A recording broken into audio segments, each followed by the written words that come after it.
एक गांव में एक तांत्रिक रहता था। वो आसपास के कई गांव में मशहूर था, क्योंकि जब भी किसी गांव में किसी चुड़ैल, भूत या कोई भी पारलौकिक चक्कर होता, तो वही तांत्रिक उससे उन गांव वालों को आजादी दिलाता। उसे सभी चुड़ैल का शिकारी कहा करते थे।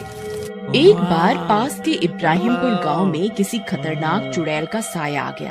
इस वजह से पूरे गांव ने रात को निकलना ही बंद कर दिया था। लेकिन इससे गांव वालों की दिनचर्या पर काफी असर पड़ने लगा। वे सभी उस चुड़ैल की वजह से बेहद परेशान हो गए। कभी उनके जानवर भाग जाते, तो कभी बारिश होने के कारण उनके कपड़े भीग जाते। वे उस चुड़ैल के डर से घर से बाहर न निकलते। जब पानी उनके सिर के ऊपर से निकल गया, तब गांव के प्रधान को किसी ने रहीम के बारे में बताया। अरे मियाँ प्रधान जी, हम कब तक यूं ही घरों में छुपे रहेंगे और हमारा कोई न कोई भी शहीद होता रहेगा। आप कुछ करते क्यों नहीं इस चुड़ैल की समस्या का। अब क्या बताऊं मोटू भाई, पूजा पाठ हवन सब करवा लिया, लेकिन ये चुड़ैल तो शांत ही नहीं हो रही। न जाने वो इतनी खून की प्यासी क्यों है। प्रधान जी, मैंने सुना है पास के लक्ष्मणपुर गांव में एक बहुत ही ताकतवर तांत्रिक रहता है। वो किसी भी प्रकार के भूत पिशाच चुड़ैल को अपने वश में कर लेता है। वो इतना ताकतवर है कि सब उसे चुड़ैल का शिकारी कहते हैं। हमें उससे बात करनी चाहिए, शायद अब वही हमारी मदद कर सकता है। ठीक है, कल सुबह होते ही मैं लक्ष्मणपुर जाऊंगा और उस तांत्रिक को यहाँ लेकर आऊंगा। चलो अब घर चलते हैं, सूरज ढलने वाला है, कहीं वो चुड़ैल ही उठा के न ले जाए। फिर वे अपने घर की ओर निकल जाते हैं और घर जाकर सो जाते हैं।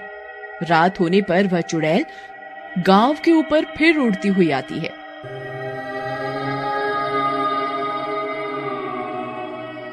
इस बार उसे एक बुजुर्ग किसान दिखाई दे जाता है, जो चूल्हे पर खाना बना रहा होता है।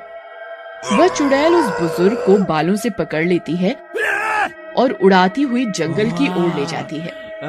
वह बुजुर्ग मदद के लिए चिल्लाता रह जाता है, लेकिन उसकी मदद नहीं कर पाता। अगली सुबह होने पर प्रधान जी लक्ष्मणपुर के लिए निकल पड़ते हैं। कुछ देर में वे लक्ष्मणपुर पहुंच जाते हैं। वह पास बैठे एक दुकानदार से उस चुड़ैल के शिकारी का पता पूछते हैं। अरे भाई मिठाई वाले, मुझे ये चुड़ैल का शिकारी करके जो मशहूर तांत्रिक है, वो कहाँ मिलेगा? अच्छा, वो आपको कब्रिस्तान में बनी कुटिया में मिलेगा। आप इस रास्ते से सीधा निकल जाइए। कब्रिस्तान? क्यों डरा रहे हो भाई? मैं तो पहले ही गांव की उड़ने वाली चुड़ैल से परेशान हूँ। तुम और कब्रिस्तान भेज दो, कहीं कोई दूसरी चुड़ैल गले पड़ गई तो लेने के देने पड़ जाएंगे। अरे डरिए नहीं, ये लक्ष्मणपुर है। यहाँ रहीम तांत्रिक से सारी चुड़ैलें डरती हैं, इसलिए किसी चुड़ैल की हिम्मत नहीं कि यहाँ आ जाए। तुम बेफिक्र होकर जाओ। ठीक है भाई, तुम कहते हो तो। फिर प्रधान जी कब्रिस्तान की ओर निकल पड़ते हैं। कुछ देर चलने के बाद उन्हें कब्रिस्तान दिखता है। वह कब्रिस्तान के और नजदीक जाते हैं तो कब्रिस्तान में एक छोटी सी कुटिया बनी होती है, जिसमें से अगरबत्ती एवं अन्य प्रकार की बूटियों के जलने का धुआं निकल रहा होता है। प्रधान जी उस कुटिया के नजदीक जाते हैं और वो देखते हैं कि वही तांत्रिक, जिसे चुड़ैलों का शिकारी कहा जाता है, वहाँ सामने बैठा हुआ है।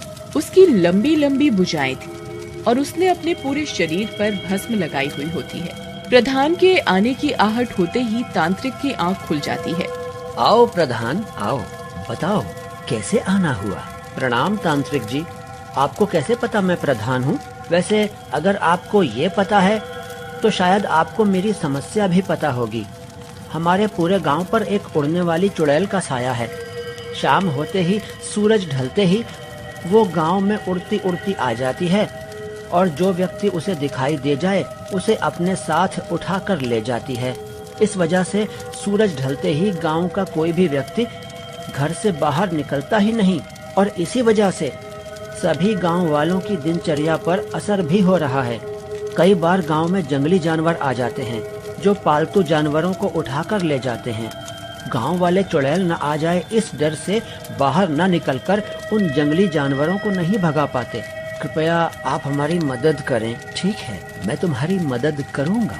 चलो मुझे अपने गांव लेकर चलो, मैं उस चुड़ैल को सबक सिखाता हूँ। फिर वे दोनों इब्राहिमपुर की ओर निकल पड़ते हैं। कुछ देर बाद वे इब्राहिमपुर पहुंच जाते हैं। पूरे गांव में सबको पता लग जाता है कि मशहूर तांत्रिक चुड़ैल का शिकारी उनके गांव में आ गया है।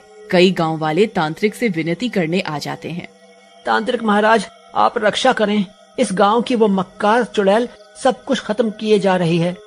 इस गांव की मक्कार चुड़ैल की वजह से मेरी सारी बकरियां जंगली भेड़िए खा गए और अब गांव वालों का और नुकसान न हो, इसलिए आप उस चुड़ैल को खत्म कर दीजिए। तांत्रिक जी, वो चुड़ैल मेरी तीनों बेटियों को उठाकर ले गई।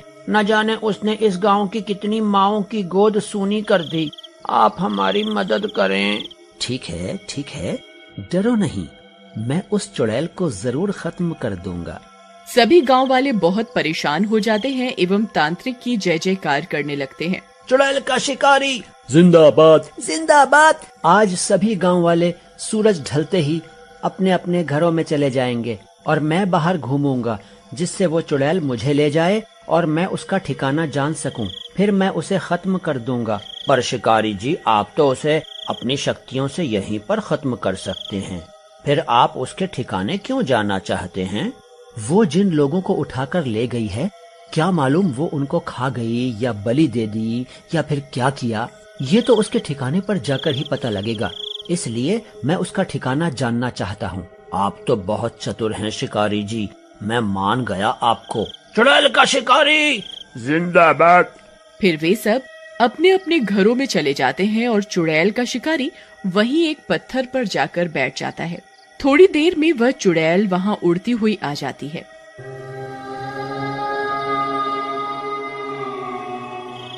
वह तांत्रिक को देख लेती है। एक और शिकार, मूर्ख, अपने घर में छिपकर ही नहीं बैठा। लगता है आज चुड़ैल देवी मुझसे खुश है, इसलिए इतनी जल्दी शिकार मिल गया। फिर वह चुड़ैल तांत्रिक को उठा ले जाती है। थोड़ी देर में चुड़ैल तांत्रिक को लेकर अपने ठिकाने पहुंचती है, जो जंगल के बीचों बीच होता है। वहां बहुत सारी हड्डियां और इंसानी अवशेष पड़े होते हैं। क्यों, तुझे डर नहीं लगता क्या? तू तो एक बार भी नहीं चिल्लाया, न तूने मदद की गुहार की। बड़ा ही बहादुर है रे तू। तुझे क्या कैद कर लूं यहाँ? कैद? क्या तुम सभी गांव वालों को कैद कर लेती हो? है? वो कुआं देख, उसमें कितने गांव वाले भरे पड़े हैं। ये गांव वाले बहुत चालाक हो गए हैं। शाम होते ही अपने घरों में छुप जाते हैं, इसलिए मैंने बहुत सारा खाना यहाँ जमा कर लिया है। अब जब मुझे शिकार नहीं मिलता, मैं यहाँ से किसी को निकाल कर खा लेती हूँ। तू इसी में चल बूढ़े। पर तुम सूरज ढलने के बाद ही क्यों शिकार करती हो? गांव वाले तो पूरा दिन घूमते हैं, तुम दिन में उनका शिकार क्यों नहीं करती? क्योंकि मैं एक श्रापित चुड़ैल हूँ। अगर मैं उजाले में बाहर गई तो जलकर राख हो जाऊंगी, इसलिए मैं रात होने पर शिकार करती हूँ। अब तू जल्दी से उस कुएं में कूद जा, नहीं तो मैं तुझे आज ही खाना बना लूंगी। तांत्रिक समझ जाता है कि चुड़ैल की कमजोर नस क्या है। वह हंसने लगता है। मूर्ख चुड़ैल, अगर तू शेर है तो मैं सवा शेर। मैं हूँ चुड़ैलों का शिकारी। रुक, तुझे अभी सबक सिखाता हूँ। फिर तांत्रिक कुछ मंत्र पढ़ता है। अचानक वहाँ बहुत तेज प्रकाश होने लगता है। वह चुड़ैल प्रकाश की वजह से जलने लगती है। तांत्रिक, ये तूने अच्छा नहीं किया। बंद कर दे इस प्रकाश को तांत्रिक, छोड़ मुझे। पर चुड़ैल का शिकारी अपने मंत्र जारी रखता है और कुछ ही देर में वह चुड़ैल भस्म हो जाती है। वह उस कुएं से उन गांव वालों को निकालता है, जिनमें से कुछ को तो चुड़ैल खा गई होती है, लेकिन कई लोग बच जाते हैं। फिर वे सभी इब्राहिमपुर गांव की ओर निकल जाते हैं और सुबह तक वहां पहुंच जाते हैं और शिकारी को धन्यवाद कहते हैं।